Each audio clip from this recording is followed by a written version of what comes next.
ஏற்கனவே வெளியே வந்த பிளானட் ஆஃப் த ஏப்ஸ் இந்த படம் பார்த்துருப்பீங்க.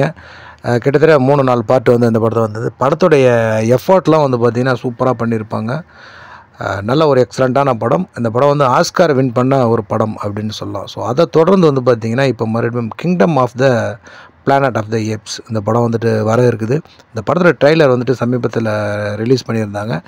இந்த படம் மல்டிபிள் லாங்குவேஜில் ரிலீஸ் ஆகுது. குறிப்பாக நம்ம தமிழ்லேயும் வந்துட்டு பார்த்திங்கன்னா இந்த படம் டப்பிங் பண்ணி வரப்போகிறதா சொல்கிறாங்க. இந்த படத்தோட ட்ரெய்லர் வந்து நீங்கள் இன்னும் பார்த்துட்டிங்களான்னு தெரில. இப்போ அவைலபிளாக இருக்குது பாருங்கள். எக்ஸலண்ட்டாக பண்ணியிருக்கிறாங்க. இந்த முறை வந்து பார்த்திங்கன்னா வழக்கமாக வந்து 2 குரங்கு இனத்துக்கு சண்டை வரும். இதில் வந்து பார்த்திங்கன்னா ஒரு மனித இனமும் ஒரு வில்லன் குரங்கு இனமும் ஒரு நல்ல ஹீரோவுடைய குரங்கு இனமும் அப்படிங்கிற மாதிரி 3 குரூப் வந்துட்டு பார்த்திங்கன்னா மோதிக்கிறாங்க.